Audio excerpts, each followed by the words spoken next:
Good morning everyone. Good morning, कैसे हैं आप सब?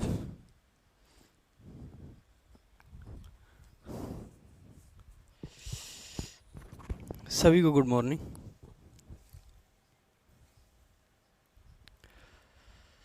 कैसे हैं आप सब?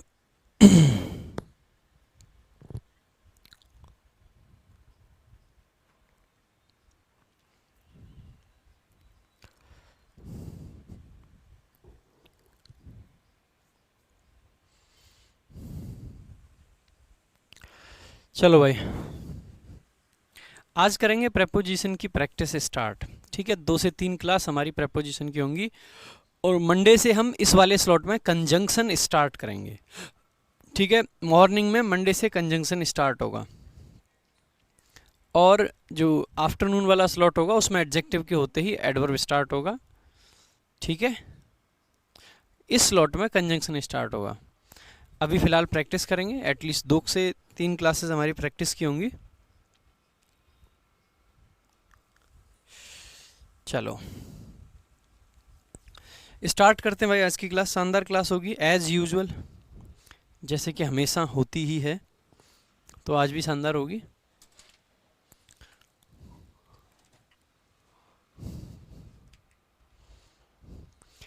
प्रैक्टिस क्लास है। 3 क्वेश्चन आपको डिस्प्ले पे दिख रहे हैं, तीनों क्वेश्चन का आंसर बताना है आपको, कौन से क्वेश्चन में कौन सा आंसर आएगा। लॉजिक्स के साथ में सोच के समझ के आंसर दीजिएगा।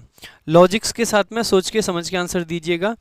परसों क्लास हुई थी, कल क्लास नहीं हो पाई, यानी शायद कल भी नहीं हो पाई, परसों भी नहीं हो पाई। ठीक है, 2 दिन का आपको रिवीजन का सफिशियंट टाइम दिया गया है। सफिशिएंट टाइम आपको रिवीजन के लिए दिया गया है, इसीलिए सारे बच्चे सही आंसर करेंगे। मैं उम्मीद करता हूं कि आप सारे लोग प्रैक्टिस क्लास का शेड्यूल देख के खुद से अच्छे से रिवीजन करके आए होंगे। ठीक है, खुद से अच्छे से रिवीजन करके आए होंगे। जो नहीं करके आए हैं ना, 1-1 मिनट के लिए सारे लोग मुर्गा बन जाओ अभी, जिन्होंने भी रिवीजन नहीं किया है अपने आप से। आ जाते हैं भाई। Pramod had left his guitar dash the bed before he got dash his room. 2 preposition आपको लगानी है भाई। ठीक है, पहले ब्लैंक में कौन सी आएगी और दूसरे में कौन सी आएगी, आपको ये देखना है। पहले में कौन सी आएगी, दूसरे में कौन सी आएगी। ठीक है, चलो भाई बताएंगे। चलो भाई बताएंगे।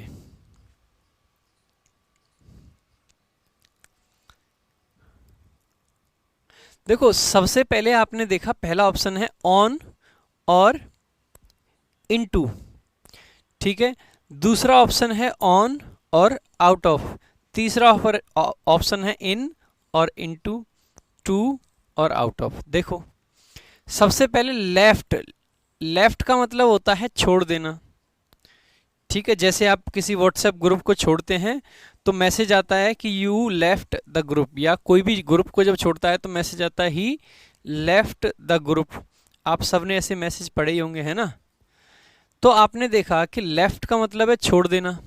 आप एक बात बताइएगा, जब आप घर के अंदर आते हैं तब कुछ छोड़ देते हैं, या जब घर से बाहर जा रहे होते हैं, कमरे से बाहर जाओगे तब कुछ गलती से छोड़ दोगे? तो आप कहोगे सर अंदर आने में तो नहीं छोड़ेंगे, तो इनटू का तो कोई मतलब ही नहीं है। 2 ऑप्शन आपके एलिमिनेट हो गए। जब आप रूम से बाहर जाओगे तब कुछ गलती से बेड पे रखा छोड़ जाओगे। ठीक है, इसका मतलब है कि इनटू वाले दोनों ऑप्शन खत्म हो गए।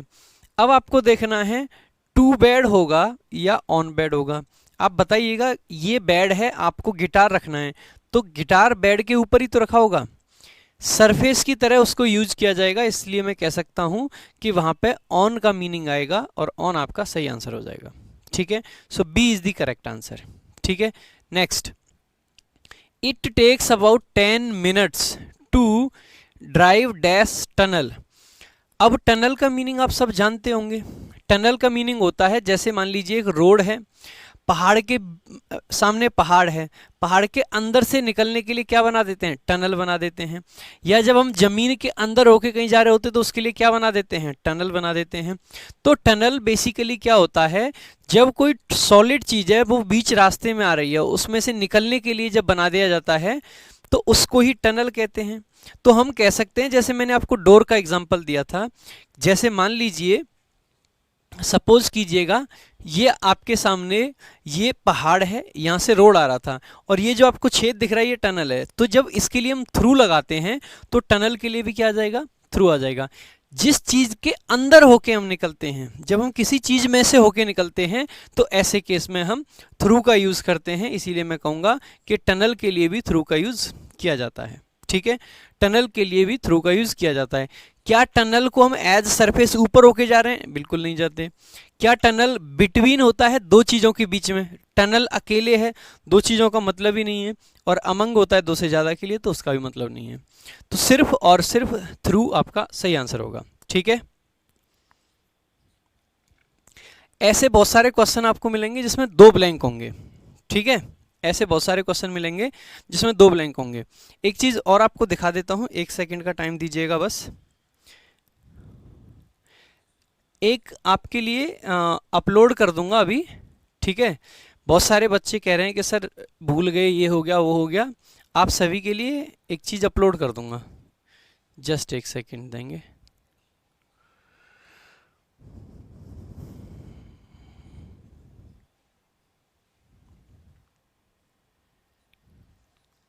ये देखो, प्रेपोजिशन जितनी मैंने पढ़ाई हैं, ठीक है, जितनी प्रेपोजिशन मैंने पढ़ाई हैं उन सब की समरी मैंने यहाँ पे लिख रखी है, अगर आप पढ़ पाओ तो। ठीक है, ये पीडीएफ मैं आपको अपलोड करवा दूंगा अभी, आपकी है ना, क्लास के जस्ट बाद में। इसमें हमने क्या कर रखा है कि जब लोकेशन या डायरेक्शन की बात करनी होती है तो इनको कैसे कैसे यूज करते हैं, तो इनके यूज बता रखे हैं। When something is in a place, Hindi नहीं बना रखी है, इंग्लिश में है, लेकिन इसमें है कंप्लीट समरी। हर प्रेपोजिशन की समरी मैंने इसमें लिख रखी है, जिससे कि बच्चों को रिवीजन करने में आसानी रहे। जैसे मैथ्स में आपने देखा कि फॉर्मूला बुक टाइप आपके लिए हो जाती है, वैसे मैंने प्रेपोजिशन की समरी यहाँ पे दे दी है। जितनी भी प्रेपोजिशन हमने पढ़ी हैं, इन हो गया, एट हो गया, ऑन हो गया, टू हो गया, फ्रॉम हो गया, towards, across, through, between, among, ठीक है, ये हमारी सारी लोकेशन वाली थी। उसके बाद में टाइम के लिए हमारा इन हो गया, एट हो गया, ऑन हो गया, सिंस हो गया, फॉर हो गया, ठीक है, सिंस हो गया, फ्रॉम, फॉर हो गया, फ्रॉम टू हो गया, अनटिल हो गया। ठीक है, उसके अलावा प्रेपोजिशन जो बाकी की बची, टाइम और उसके अलावा by, of, for, on, around, ठीक है, behind, beside, above, below, over, under, at, about, against, along, of, into, in spite of, despite. ठीक है, ये सारी प्रेपोजिशंस को हमने एक पीडीएफ में कंपाइल कर रखा है। इस पीडीएफ को मैं अभी अपलोड करा दूंगा। ठीक है, तो सारी प्रेपोजिशंस लगभग इसमें हमने समझा रखी हैं। तो ये पीडीएफ आपको मिल जाएगी, जिसमें कि ऐप पे मिल जाएगी, आप ही के नोट्स में मिल जाएगी। मैं पहले इसलिए दिखा रहा हूँ क्योंकि आपको समझ ही ना आए कि ये क्या है। ठीक है, तो इसको समरी टाइप में एक बना दिया है, तो आपके लिए अपलोड हो जाएगी ये। ठीक है, थोड़ी सी एक छोटा सा प्रयास किया गया है आपके लिए कि आपको थोड़ी सी और आसानी रहे। ठीक है, आ जाते हैं। Our next chemistry class is dash 11 o'clock dash Tuesday. अब देखो यहाँ पे टाइम आ रखा है, यहाँ पे डे आ रखा है। डे के लिए आप सबको पता है ऑन का प्रयोग किया जाता है, ठीक है, और टाइम के लिए आप सबको पता है एट का प्रयोग किया जाता है। तो पहले तो देखेंगे जिसमें टाइम, घड़ी का कभी भी टाइम आएगा, जो भी घड़ी का टाइम होता है उसमें किसका प्रयोग किया जाता है, एट का प्रयोग किया जाता है। ठीक है, तो सबसे पहले इसमें ऑन है, ये एलिमिनेट, एक ऑप्शन एलिमिनेट। ऐसे ही ट्यूसडे, डे के लिए इन कभी नहीं आ सकता है, दो ऑप्शन एलिमिनेट। यहाँ पे फ्रॉम है और यहाँ पे ऑन है। आपको बताया था जब भी डे, कोई काम किसी दिन होना होता है तो ऐसे केस में ऑन का प्रयोग किया जाता है, फ्रॉम का नहीं। ठीक है, तो ये भी ऑप्शन एलिमिनेट, ये भी ऑप्शन एलिमिनेट। ठीक है, नेक्स्ट क्वेश्चन की तरफ बढ़ते हैं भाई, आ जाओ। चौथा क्वेश्चन आपका है, as the truck was going slowly dash the slope, I was driving dash, I was driving right dash it.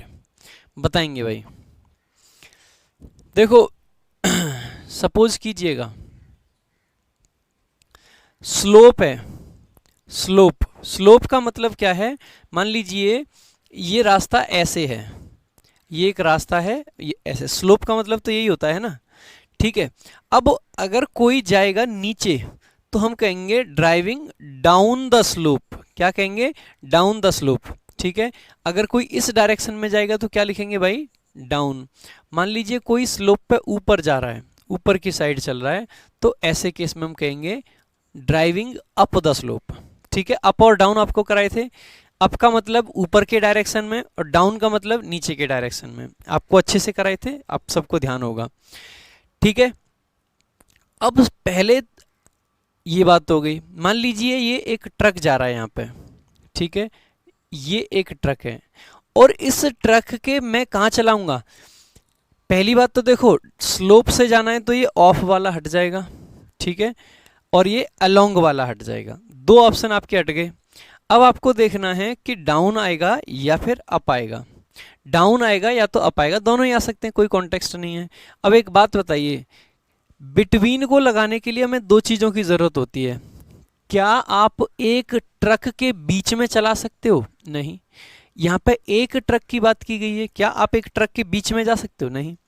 Between के लिए कम से कम दो चीज़ों की ज़रूरत होती है, इसीलिए बिटवीन तो नहीं आएगा, सिंपल आ जाएगा बिहाइंड। इसका मतलब है, क्योंकि देखो क्या रखा है, अप आ रखा है, तो ट्रक किधर जा रहा होगा, इधर जा रहा होगा स्लोप की तरफ, और मैं इस ट्रक के पीछे पीछे अपनी गाड़ी चला रहा हूँ।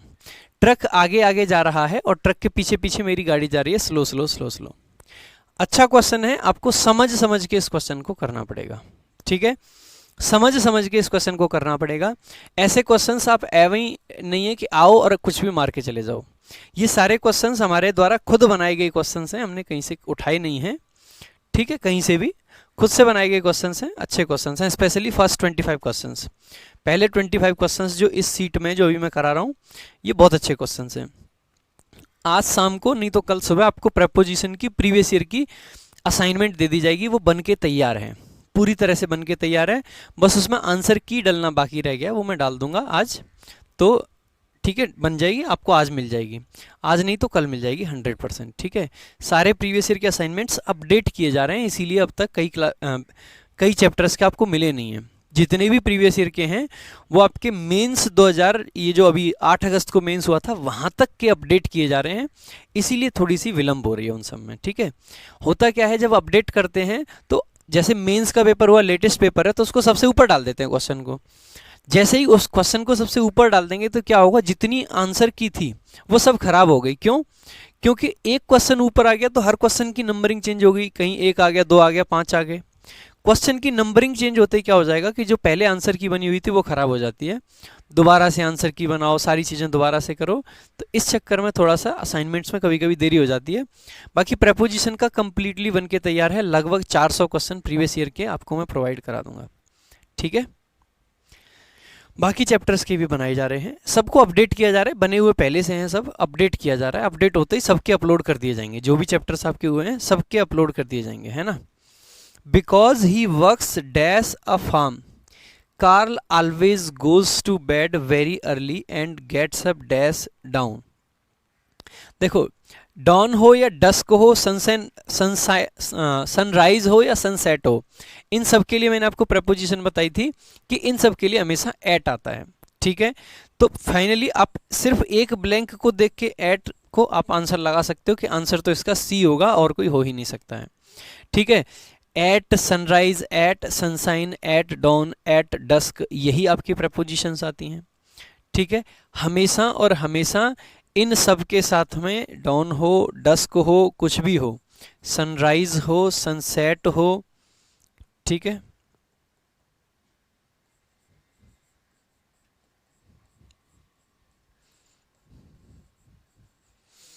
सनराइज हो, सनसेट हो, इनके साथ में कौन सी प्रपोजिशन यूज की जाती है? एट यूज की जाती है, सी। अब यहां से आप ये भी देख सकते हैं कि फार्म के साथ में कौन सी प्रपोजिशन आ रही है? ऑन प्रपोजिशन का यूज किया जाता है। ध्यान रखेंगे हमेशा इस चीज का, जब हम कहते हैं कि वो एक फार्म पे काम करता है, वो एक फार्म पे काम करता है, तो he works on a farm. क्योंकि फार्म के साथ में ऑन लगाना इसलिए माना जाता है कि फार्म वगैरह जनरली ओपन स्पेस होती है, ओपन स्पेस अगर होती है तो इसीलिए उसके साथ में हमेशा ऑन का प्रयोग किया जाता है। ठीक है, फार्म जो होते हैं बेसिकली ओपन स्पेस होती है, इसीलिए हम कहते हैं कि उसके साथ में एट का प्रयोग, सॉरी ऑन का प्रयोग किया जाता है। ठीक है, तो ऑन फार्म होता है, इसीलिए आपका आंसर ऑन फार्म हो जाएगा। नेक्स्ट क्वेश्चन की तरफ बढ़ जाते हैं।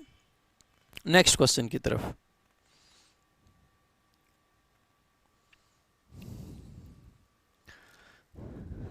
ठीक है, कह रहे हैं सर फार्म का मतलब क्या होता है? अरे फार्म का मतलब खेत भाई, खेत, खेत पे काम करते हैं, खेत जो हिंदी में बोलें तो। इन नहीं आता है, फार्म के साथ में इन नहीं आता है। Next, farmers are usually dash the fields from early dash the morning dash late dash night dash the summer. बताएंगे भाई? देखो, जब भी हम बात करते हैं फार्म की, फार्म का मतलब भी खेत होता है, ध्यान देंगे भाई इस चीज़ को, तो इसके साथ में ऑन आता है। लेकिन जब भी हम बात करते हैं ना फील्ड्स की जनरली, तो इसके साथ में जनरली हम इनका प्रयोग करते हैं, ध्यान देंगे इस चीज़ को। तो the farmers are usually in the fields, ठीक है, in the fields from early. अच्छा, फ्रॉम अर्ली। अब देखो मॉर्निंग के साथ में क्या आपको बताया नहीं था कि इन the morning, in the afternoon, in the evening, ये होता है in the morning, in the afternoon, in the evening. अब आप देखोगे कि भाई इसमें दूसरे ब्लैंक में एट है, ये खत्म, इसमें ऑन है। दो ऑप्शन तो आप ऐसे ही एलिमिनेट कर पा रहे हो, क्योंकि इन the morning, in the evening, in the afternoon, ये तो सबको पता है, ठीक है। अच्छा, दूसरा आप देखोगे फ्रॉम अर्ली, और अर्ली के साथ में लेट, और फ्रॉम के साथ में पेयर किसका बनता है? फ्रॉम के साथ में पेयर बनता है जी टू का। तो मैं कह सकता हूं लेट के पहले क्या आया होगा? क्या अनटिल आएगा? नहीं। क्या टिल आएगा? नहीं। तो टिल नहीं आएगा, टू आएगा। अच्छा, यहां से हमने देखा कि इन वाले ऑप्शन ही खत्म हो गए, 3 ऑप्शन एलिमिनेट हो गए, ठीक है। हाँ भाई, फील्ड के साथ में एट भी लगा सकते हैं, इन लगा सकते हैं, जनरली ऑन नहीं आता है, ध्यान रखेंगे, ठीक है। फील्ड के साथ में जनरली ऑन नहीं आता है, ऑन द फील्ड्स ना लगा के हम ऑन द फील्ड लगाते हैं जब हम किसी ग्राउंड की बात कर रहे होते हैं। देखो, जब हम फील्ड के बारे में एक बार समझ लेंगे, थोड़ा सा समझा देता हूं। फील्ड की बात जब हम करते हैं, ठीक है, फील्ड की बात जब हम करते हैं जनरली इसके साथ में इन लगाते हैं या फिर हम लगाते हैं एट, ठीक है। इसके साथ में जब हम ऑन लगाते हैं तब इसका जो मीनिंग आता है ना, वो आता है ग्राउंड। क्या आता है? ग्राउंड। जैसे कि किसी क्रिकेट ग्राउंड हो गया, क्रिकेट का ग्राउंड हो गया, या कोई भी, तो ये इस सेंस में आता है। लेकिन इन और एट के सेंस में जब इसको लगाते हैं तो जनरली हम क्या लगाते हैं? जो हम हिंदी में बोलते हैं ना खेत, वो, ठीक है। तो ध्यान देंगे, खेत के सेंस में जनरली इसके साथ में इन का प्रयोग नहीं किया जाता है। खेत के सेंस में जनरली इसके साथ में ऑन का प्रयोग नहीं किया जाता है। ऑन का प्रयोग जनरली तब किया जाता है जब इसका मतलब कोई ग्राउंड हो, ठीक है।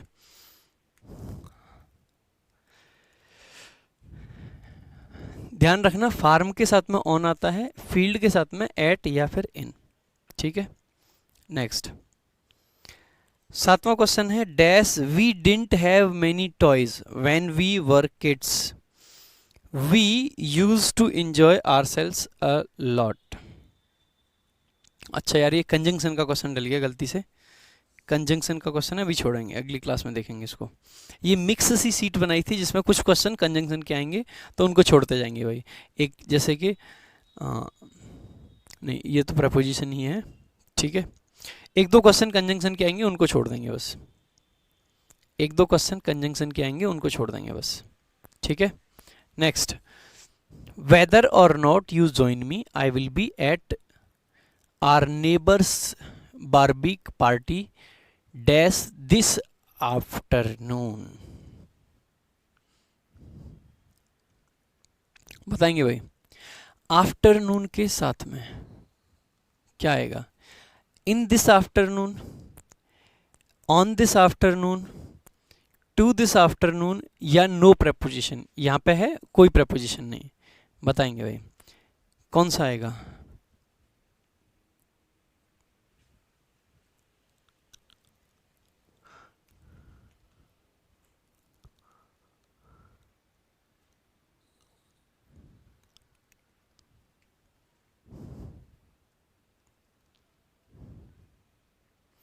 छह में एक बार बाकी प्रेपोजिशंस भी देख लेते हैं, हमने सिर्फ 3 ऑप्शन एलिमिनेट कर दिए थे, एक दो बच्चों को डाउट आ रहा है तो एक बार पूरा दोबारा से देख लेते हैं भाई।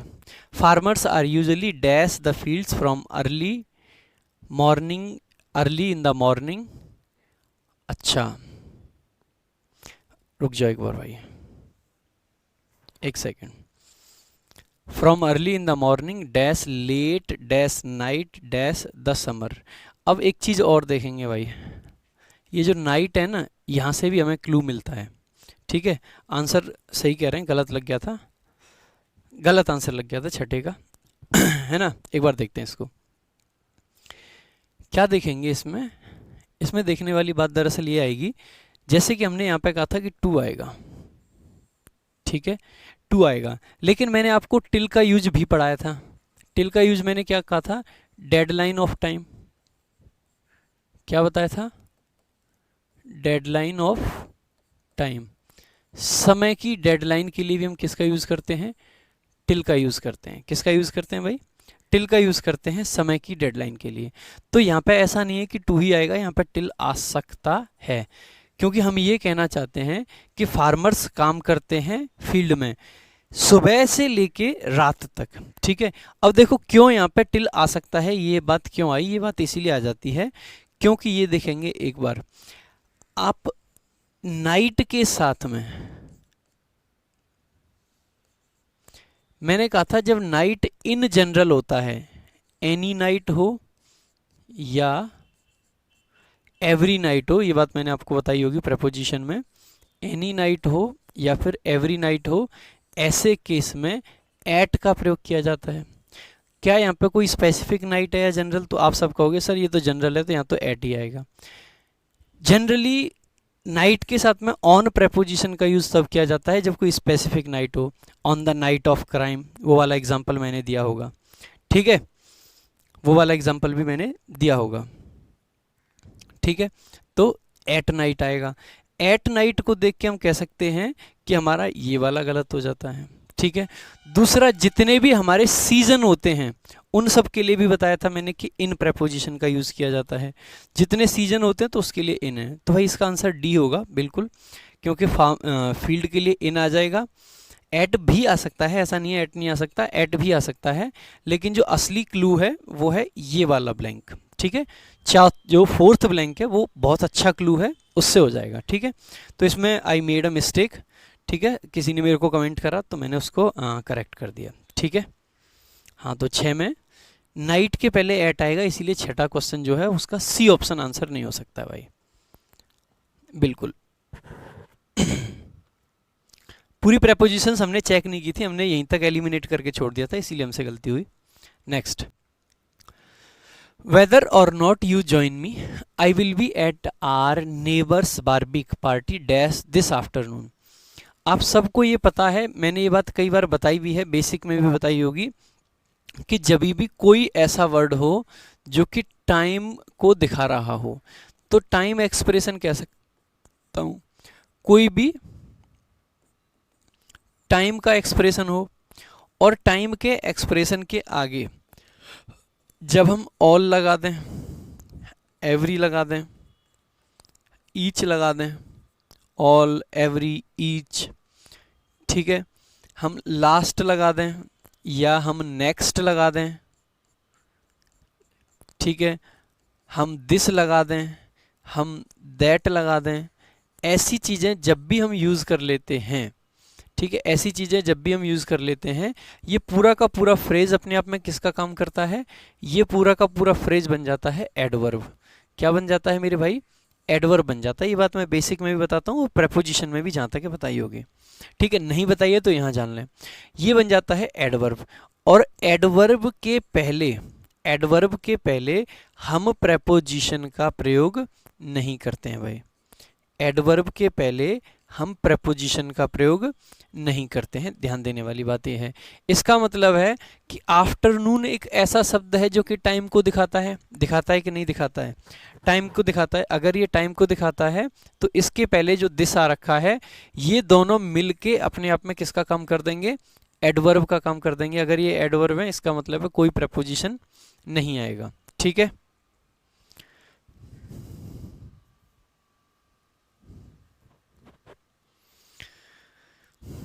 ठीक है,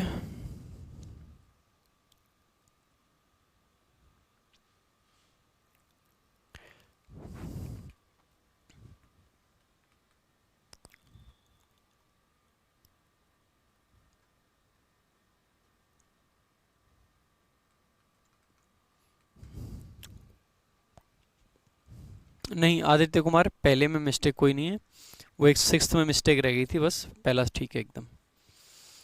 आ जाएंगे भाई next question. The car looked all right dash a few unimportant scratches. हमने कहा कि कार जो है वो अच्छी दिखी, सिर्फ और सिर्फ क्या था, कुछ अनइम्पोर्टेंट स्क्रैच लगे हुए थे, उसके अलावा एकदम सही दिखी।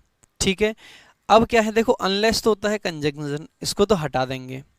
ठीक है, एज और लाइक का प्रयोग किया जाता है एग्जाम्पल देने के लिए, लाइक को प्रेपोजिशन की तरीके से यूज किया जाता है और एज को यूज किया जाता है कंजंक्शन के तरीके से। ठीक है, यहाँ पे आ जाएगा अपार्ट फ्रॉम। अपार्ट फ्रॉम का मतलब मैंने आपको बताया था के अलावा, के अलावा। ठीक है, के अलावा, तो के अलावा इसका सही आंसर हो जाएगा। ठीक है, के अलावा इसका सही आंसर हो जाएगा।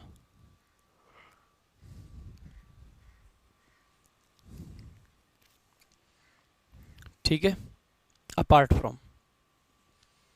Next, the Johnsons have been living right dash us dash I was born. देखो यहाँ पे आपने देखा कि ये जो जॉनसन्स हैं ये रह रहे हैं डैश लिविंग राइट डैश अस, और कब से रह रहे हैं, जब से मेरा जन्म हुआ। ये आपने पढ़ा ही होगा, यहाँ पे हालांकि कंजंक्शन की तरह से आया है कि जब किसी पॉइंट ऑफ टाइम को दिखाना हो तो सिंस का यूज करते हैं, तो हम पॉइंट बता रहे हैं कब से रहना है, जब से मेरा जन्म हुआ। तो मैं कह सकता हूं कि पिछले वाले सेंटेंस में तो सिंस का प्रयोग किया जाएगा, पिछले वाले ब्लैंक में सिंस का प्रयोग किया जाएगा, और सिंस यहाँ पे एक ही ऑप्शन में दे रखा है और वही आपका सही आंसर हो जाएगा। ठीक है, वैसे भी देख सकते हैं, मैंने आपको बताया था जब कोई आपकी ऊपर वाली बिल्डिंग या आपके नीचे वाली बिल्डिंग, यानी आपके ऊपर वाले फ्लोर पे या नीचे वाले फ्लोर पे रहता है, तो ऊपर वाले के लिए एबव और नीचे वाले के लिए बिलो का प्रयोग किया जाता है। ठीक है, तो जॉनसन्स हमारे ऊपर वाले फ्लोर पर रहते हैं, इस सेंटेंस का ये मीनिंग हो जाएगा। जॉनसन्स हमारे ऊपर वाले फ्लोर पर रहते हैं, इस सेंटेंस का ये मीनिंग हो जाएगा, जो 10वां क्वेश्चन है। ठीक है, 10वें क्वेश्चन का। नेक्स्ट 11वां क्वेश्चन देखेंगे। Dash security reasons you see cameras dash you go in the city. हमने कहा सिक्योरिटी रीजन्स की वजह से कि आप सिटी में जहां भी जाओगे आपको कैमरा दिखेंगे। ठीक है, आप सिटी में जहां भी जाओगे, इसमें ये एडवर्ब का काम करेगा, ध्यान देंगे भाई। ठीक है, एडवर्ब का काम करेगा। देखो, सिक्योरिटी रीजंस की वजह से, किसी की वजह से यानी कि हम रीजन देना चाह रहे हैं। अगर रीजन देना चाह रहे हैं तो रीजन के लिए एक तो ड्यू टू आता है और एक बिकॉज ऑफ आता है। तो बिकॉज ऑफ सिक्योरिटी रीजंस कह सकते हैं, ड्यू टू सिक्योरिटी रीजंस कह सकते हैं। ठीक है, ड्यू टू भी कह सकते हैं और बिकॉज ऑफ भी कह सकते हैं। अब हमें देखना है, देखो ना तो डिस्पाइट हो सकता है और ना ही लाइक हो सकता है, ये दोनों तो एलिमिनेट हो जाएंगे। अब आपको देखना है कि वेन एवर आना चाहिए या वेयर एवर आना चाहिए। आप क्या कहना चाहते हैं कि जब भी आप सिटी जाते हैं या सिटी में जहां भी जाते हैं, जहां भी आप सिटी में जाते हैं वहां पे आपको कैमरेज दिखते हैं, इसका मतलब है सी आपका सही ऑप्शन हो जाएगा। वेयर की बात हमें करनी है, वैन की बात हमें नहीं करनी है। हम ये थोड़ी ना कहेंगे जब भी हम सिटी में जाते हैं सिक्योरिटी रीजन की वजह से कैमरे दिखते हैं, नहीं। हम कह रहे हैं कि हम जहां भी सिटी में जाते हैं, चाहे हम सिटी में, जैसे मान लीजिए दिल्ली की मैं बात कर लूँ, चाहे आप साउथ एक्स चले जाइए, चाहे आप डिफेंस कॉलोनी चले जाइए, आप जीके चले जाइए यानी कि ग्रेटर कैलाश चले जाइए, आप मुखर्जी नगर चले जाइए, कहीं भी चले जाइए, आपको कैमरा दिखेंगे दिखेंगे। ठीक है, तो मैं कह सकता हूं कि सी इसका सही आंसर हो जाएगा। ठीक है, next, there is a lot of traffic on the roads dash the night number of people going on holiday these days. ठीक है, यहां पे ए नंबर ऑफ लिख लेना है ना।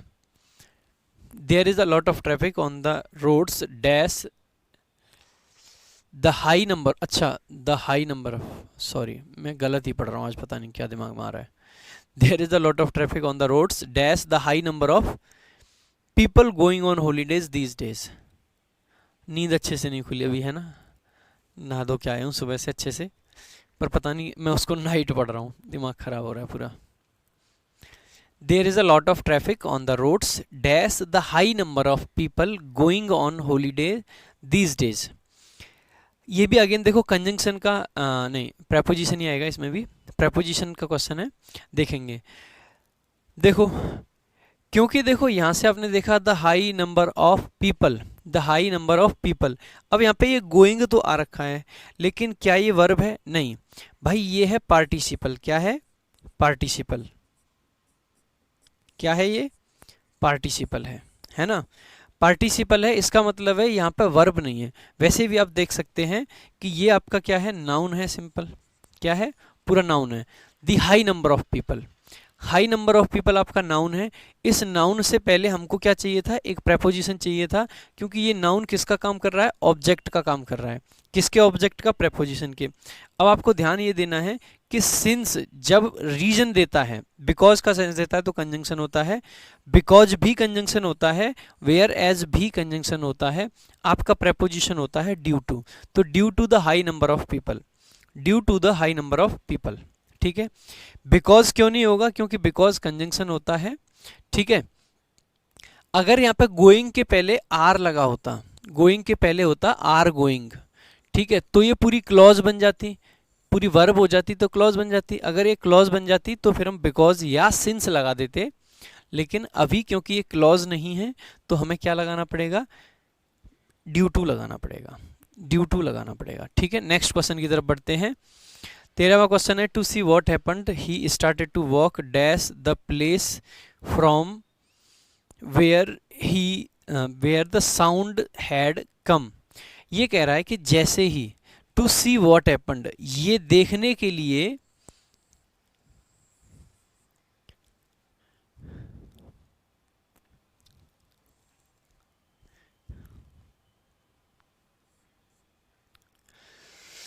टू सी वॉट हैपन्ड, ये देखने के लिए कि क्या हुआ है, ही स्टार्टेड, उसने स्टार्ट किया क्या? टू वॉक, वॉक करना। ठीक है, द प्लेस, अब देखो from where the sound had come, जिस जगह से आवाज आई थी उस प्लेस के लिए क्या करा होगा उसने? आफ्टर जाएगा? नहीं। इन द प्लेस जाएगा? नहीं। अक्रॉस द प्लेस जाएगा? नहीं। टुवर्ड्स द प्लेस, उस प्लेस की तरफ जाना शुरू किया। बात को समझना। मान लीजिए मैं यहाँ पे खड़ा हूं और अचानक से आवाज आती है उधर से, आवाज उधर से आती है, और आवाज आते ही क्या होता है कि मैं उस प्लेस की तरफ जाने लगता हूं, ये देखने के लिए कि आखिर वहां पे हुआ क्या है, आखिर वहां पे हुआ क्या है। तो टुवर्ड्स सही आंसर आ जाएगा। Next, escaping from its cage my little bird flew dash the open window। यानी कि देखो केज का मतलब मैंने कल भी बताया था, एक तरीके से देखा जाए तो पिंजरा। ठीक है, पिंजरा। ठीक है, माई लिटिल बर्ड, मेरी छोटी सी जो चिड़िया थी या जो पक्षी था वो उड़ गया कहां से? The open window, open window से। अब जब विंडो से उड़े या जिस चीज से भी, देखो विंडो भी क्या होता है, जैसे दरवाजा है, विंडो है, इन सब से जब कोई बाहर जाता है तो ऐसे केस में ध्यान रखिएगा हमेशा थ्रू का प्रयोग किया जाता है। Through the open window, through the open window. Across नहीं आ सकता है, ना पिछले वाले में ना इस वाले में, दोनों में ही नहीं आएगा।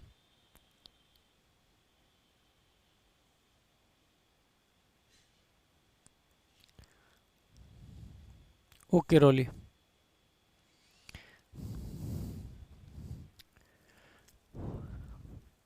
ध्यान देंगे जब भी हम किसी चीज, जैसे मान लीजिए देखो जब हम कहते हैं रूम से कोई बाहर गया, रूम से बाहर जाने के लिए तो आउट ऑफ आता है, कोई दिक्कत नहीं है, क्योंकि रूम में अंदर थे तो इन, और रूम से बाहर है तो आउट ऑफ हो गए, अंदर बाहर जाने के लिए। लेकिन जब हम किसी चीज से प्रवेश कर, मतलब किसी चीज से बाहर निकल के जाते हैं, किसी चीज के द्वारा बाहर निकल के जाते हैं, भाई हम गेट गए तो थ्रू द डोर, अगर हम खिड़की से निकल गए तो थ्रू द विंडो। ठीक है, अगर आप सांप हो और छोटा सा एक बिल हो रखा है तो थ्रू द होल, किसी होल के थ्रू आ गया। इस तरीके से निकल, जब हम किसी चीज से निकलते हैं, हम ये नहीं बता रहे हैं कहां से निकला। ठीक है, देखो अगर हम केज की बात करते, केज की, ठीक है, तो आउट ऑफ लगा सकते थे केज के लिए। ठीक है, अगर हम केज की बात करते तो हम कहते हैं कि भाई केज से भाग गया, पहले इन द केज था, आउट ऑफ द केज हो गया, लेकिन हम केज की बात नहीं कर रहे हैं, हम कह रहे हैं कि किस चीज के थ्रू गया, किस चीज के सहारे गया। ठीक है, तो आउट ऑफ नहीं आएगा भाई, थ्रू आएगा, ध्यान रखना। ये आगे तक के लिए ध्यान रखना है। एसएससी के प्रीवियस ईयर क्वेश्चन उठाओगे तो आपको क्वेश्चन दिखेगा, जब कोई विंडो से, दरवाजे से या किसी चीज से निकलता है, जब भी हम उस माध्यम की बात करते हैं जिस चीज से कोई निकला है, तो ऐसे केस में थ्रू का प्रयोग किया जाता है। ठीक है, ठीक है। Next, she behaves to the child from the orphanage dash a real mother. देखो एक बार,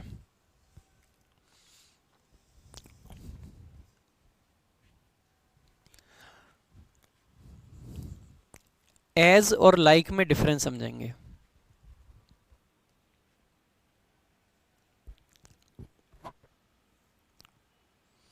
एज में और लाइक में डिफरेंस समझेंगे भाई एक बार।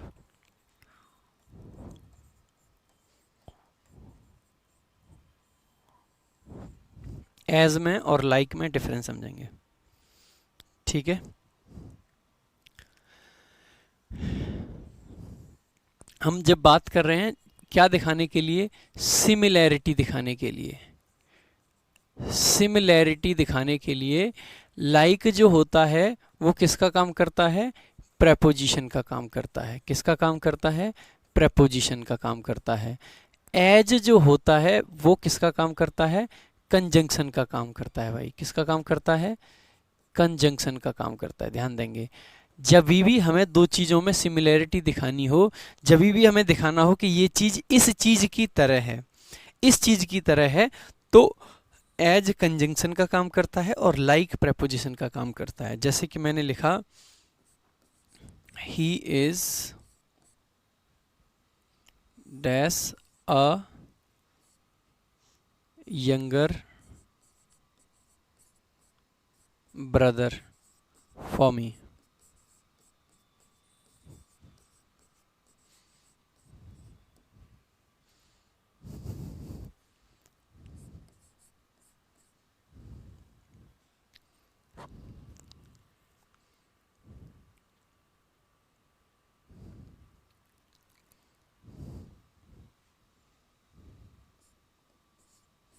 He is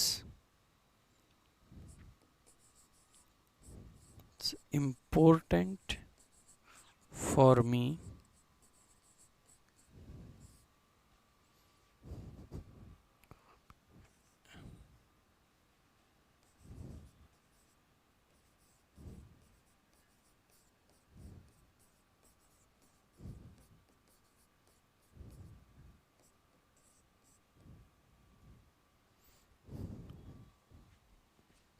यहाँ पे एज लिख लेना। He is as important for me dash my younger brother is. अब देखो यहाँ पे हमने लिखा he is dash a younger brother for me, वो मेरे लिए एक छोटे भाई की तरह है। अब क्योंकि आगे कोई क्लॉज नहीं है, कोई वर्ब नहीं है, तो ऐसे केस में हम कहेंगे he is like a younger brother for मी।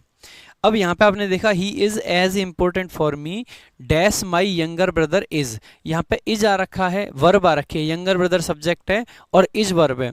अगर पूरी में कहूँगा ये क्लॉज बन रही है तो यहाँ पे एज का प्रयोग किया जाएगा। नीचे वाले में एज, ऊपर वाले में लाइक, तो लाइक और एज इन दोनों को ये समझ लेंगे। जब कंजंक्शन की जरूरत होगी, कंजंक्शन में एज को डिटेल में पढ़ेंगे, लेकिन अभी हमें प्रेपोजिशन की जरूरत है, तो आपका फोकस होना चाहिए लाइक पे। ठीक है, लाइक पे। तो ध्यान देंगे। अब आ जाते हैं अपने क्वेश्चन पे। She behaves to the child from the orphanage, यानी कि जो ऑर्फनेज वाले चाइल्ड हैं उनके साथ में वो ऐसे बिहेव करती है जैसे कि वो एक माँ हो। अ रियल मदर, अ रियल मदर मैं कह सकता हूँ एक नाउन है। अगर ये नाउन है तो इसके पहले एक कंजंक्शन आएगा, एक प्रेपोजिशन, तो आप कहोगे सर प्रेपोजिशन आएगा, इसीलिए लाइक का प्रयोग किया जाएगा, एज का प्रयोग नहीं किया जाएगा। Next, she got this book dash John as a gift dash her birthday. देखो जितनी भी ओकेजन होती हैं, बर्थडे वगैरह जब भी होते हैं, तो हम कौन सी प्रेपोजिशन यूज करते हैं बताएंगे एक बार जल्दी से, जल्दी से। देखो जब भी हम बर्थडे की बात करते हैं, जब भी हम बर्थडे वगैरह की बात करते हैं तो इसके साथ में प्रपोजिशन ऑन का प्रयोग किया जाता है। किसका प्रयोग किया जाता है? ऑन का प्रयोग किया जाता है। तो सबसे पहले एट वालों को हटा देंगे, एट इज बर्थडे नहीं, ऑन इज बर्थडे। ठीक है, अब जब किसी से गिफ्ट मिला, जब किसी से गिफ्ट मिला है तो हमारे गिफ्ट के लिए सामने वाला क्या होगा? सोर्स हो जाएगा। अगर वो सोर्स हो जाएगा तो ऐसे केस में फ्रॉम का यूज किया जाएगा। किसका? फ्रॉम का। तो इसका ए ऑप्शन नहीं होगा, B option is the correct answer.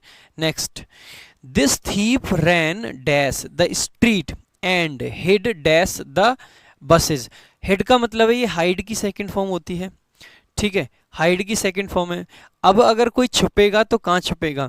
बस के ऊपर, बस के बगल में, बस के पीछे, या फ्रॉम। देखो फ्रॉम का सबसे पहले कोई लॉजिक नहीं बनता है, इसको हटा देंगे। ठीक है, और कोई गली में दौड़ रहा है।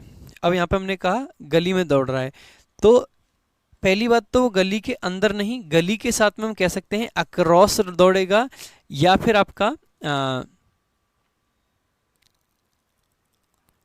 ओके रुक जाओ, गलती हो गई, थोड़ी सी गलती हो गई, थोड़ी सी गलती हो गई। ठीक है, थोड़ी सी गलती हो गई। The thief ran across the street. देखो अक्रॉस आता है जब हम किसी सरफेस पे दौड़ते हैं, अक्रॉस आता है जब हम किसी सरफेस पे दौड़ते हैं। किस पे दौड़ते हैं? सरफेस पे। जब हम किसी पे दौड़ते हैं तो तब आता है आपका अक्रॉस। ठीक है, तब आता है आपका अक्रॉस। एक सेकेंड,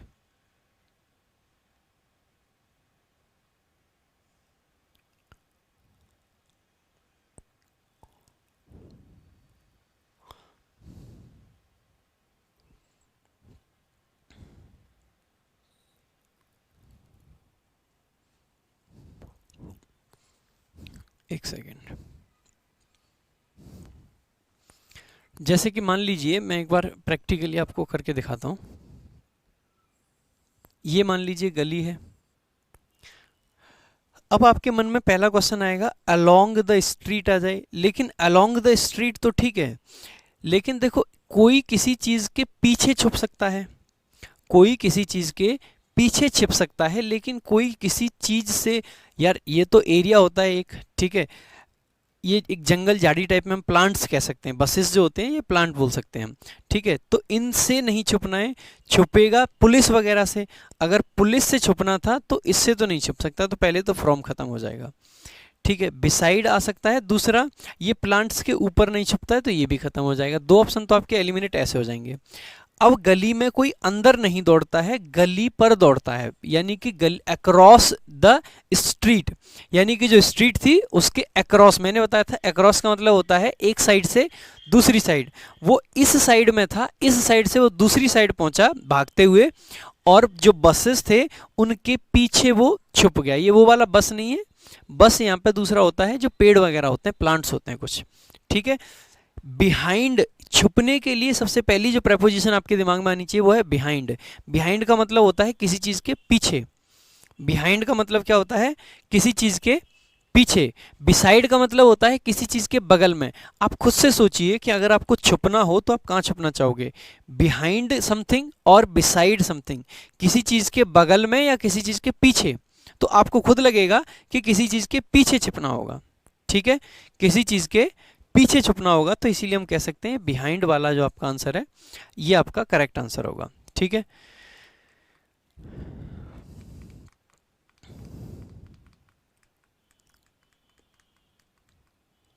काफ़ी क्वेश्चंस रहते हैं, कल ही कंटिन्यू करेंगे, आज फ्लो नहीं बन पा रहा मेरा भी फॉर सम रीजंस। एकदम से 10 मिनट का मैं भी ब्रेक लेता हूँ वो क्या पढ़ाने से पहले, बिल्कुल फ्लो सा नहीं आ रहा है आज। ठीक है, चलो भाई कल आगे कंटिन्यू करेंगे इससे आगे, और वो कैब की क्लास में सारे लोग आएंगे। आज यहीं तक रखते हैं, पता नहीं बिल्कुल ही फ्लो नहीं बन रहा आज। कभी कभी होता है ऐसा, कभी कभी बहुत ज़बरदस्त फ्लो बनता है, कभी कभी नहीं बनता है। ठीक है, चलो आज की क्लास को यहीं तक रखेंगे। Thank you so much. जय हिंद, जय भारत।